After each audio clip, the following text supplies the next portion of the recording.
Greetings. The purpose of this screencast is to review the basics of a Google Doc.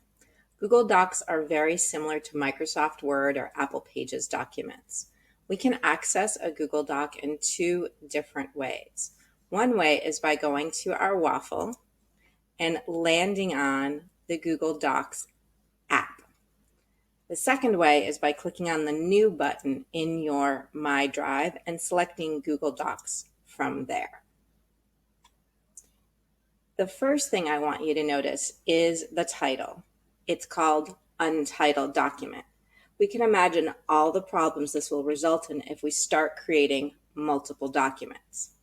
If we start typing in the document, so if we say my favorite fruit, maybe that's going to be our topic. If we start typing and then land over here, what will happen is that title or those first few words will zip into the title space. Okay, so that's one way we can name our document. Another way is we could come up here and just click on this and we can add or rename it any way we want. So maybe this is an essay on my favorite fruit. So we can always go change the title from right there. Let's go back down to our document. We have all the normal word processing menu options. I'm going to actually skip over the file one for now because I'm going to start with our more familiar ones. We have the edit, we have view, we have insert, and I'll point out that they can upload images from a variety of places. Students and users can upload it from their drives, they can use the camera, they can search the internet.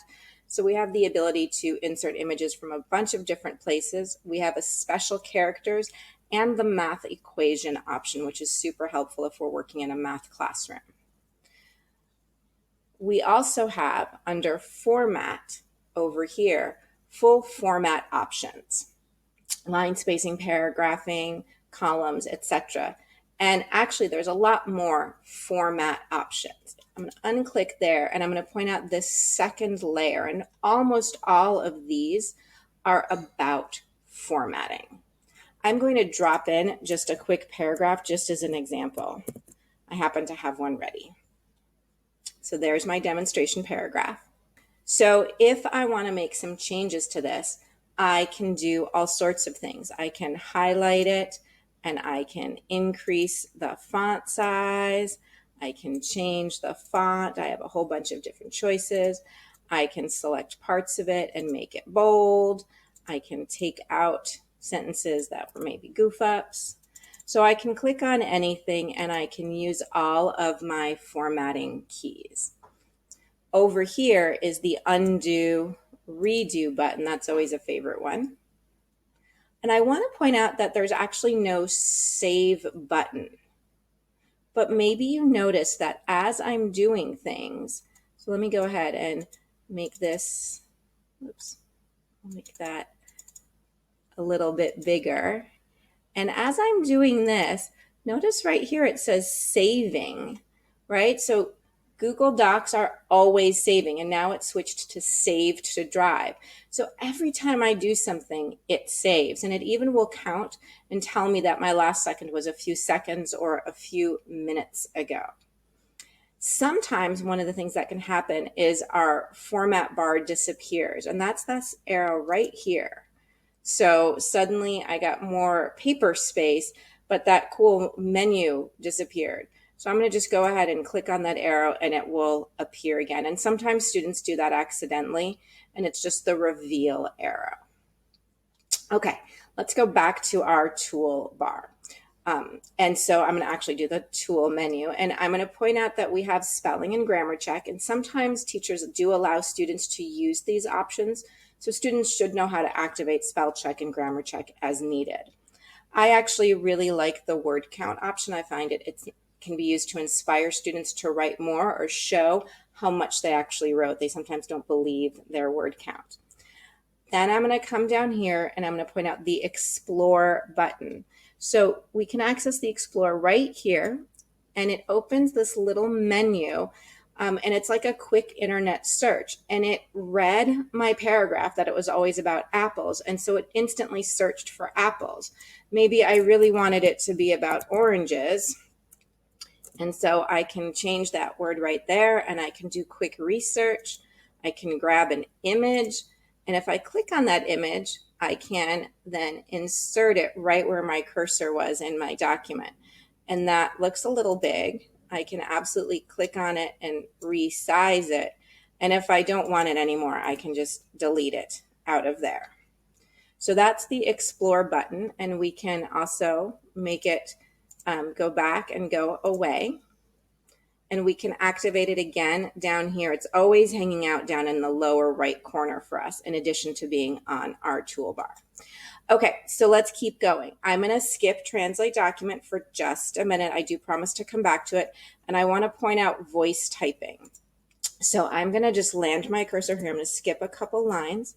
And I'm going to go back to voice typing, and I'm going to activate it.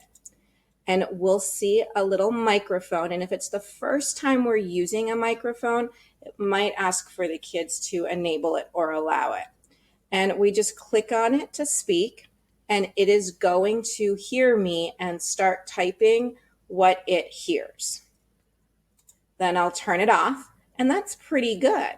And we can see that we actually set the microphone language. This is the language the microphone is listening to. Since I was speaking English, that's the language it's set to. But if I was speaking in Dutch, or if I was speaking in Spanish, or maybe if I was speaking with an Australian accent, I would tell the microphone what language to listen for, right? Okay, so that's pretty exciting. Now, all Chromebooks will have a microphone built in, but not all computers do. So if a student is struggling, that would be the first thing to ask. Now I'm going to go back and talk about that translate option. So we're going to say translate document, and it does the entire document. So it's going to create a whole new document for me called translated copy of my favorite fruit. And I choose whatever language I want on here as my language to translate into. So I'm going to just select Danish, and I'm going to hit translate. And it's going to open up an entirely new document, hopefully a paragraph in Danish about my favorite fruit, apple. So here's my translated copy. And it's not perfect, but it's a really good starting place. Okay, I'm going to go back to my other tab that has my English version of my Apple paragraph. I'm going to point out a few other things. So we also have some accessibility settings in here, a screen reader support and a screen magnifier support. And these can be turned on, and this is usually done in consultation with a case manager. And sometimes they require attaching to an outside app. So I'm going to pause on that for a sec and come talk about add-ons.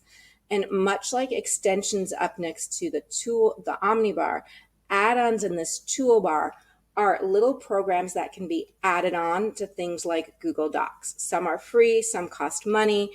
There's actually a whole other video for another day on the add-ons. The next one I'm going to point out is going to be the help button. And they do a great job if you need some help. And one thing that's built in, because it's a frequently asked question, is keyboard shortcuts. So the shortcut keys are right here for you to look at. Okay, it's time for us to go back to the File menu, the one I skipped right at the beginning. There's so many cool features in here. I'm just going to cover a few in this video, and the others will be explained in additional videos. The one I want to really pause on is my favorite. It's called Version History. And Version History shows the history of typing on this document almost minute by minute or second by second. So let's see what happens when I land on See Version History. So notice right away that the view of my document changed. My two layers of toolbars are gone up here. I don't have that formatting option anymore because I'm in the past on my document. Over here on the right side, I can see timestamps and some arrows. So the bottommost timestamp is the time I started working on this document, which was about 10 minutes ago. And if I open that arrow, we will see more than minute by minute accounting of all of the changes that I made on the document. And I can walk myself through all the things I did. And we can see that this might be powerful because let's say I wanted to go back to the version that looked like this before I did all of the typing, or maybe I wanted to have it with that sentence in there. I can restore this version, and I'll hit the restore button. And now I'm back to what my document looked like originally without all those changes. Now, let's say I want to go back and I want to do that again. And I want to have the one with all of the different formatting in it, all the bold, etc. And I think that's this one. And I can restore this one. So it keeps track of all the different versions, it timestamps them, and I can reactivate them by going into File and then coming down to Version History. And as a teacher, I love this because every so often I get that student who says, I wrote 3 whole paragraphs and then I hit the delete button. And I can say, don't worry about that. We can reactivate what you wrote through version history. I can also, if we had multiple people on this document, so if 2 kids were collaborating together, I would be able to see who did what because names are associated with every single timestamp. And if you can sort of see, I think I'm kind of in a green color here, and that's the same as this little dot. We can imagine if there was another person, they would be colored blue, and I would see all of their edits in blue. So it's a really powerful tool when working with students, or even if you've got your own document and you just want to go back to an older version of it. We don't have to save as version 1, save as version 2, save as version 3. It all stays stored in the Google Doc memory. So we've just reviewed the basics of using a Google Doc as a word processor and then the version history. The rest of our video series will focus on some of the more interactive elements within Google.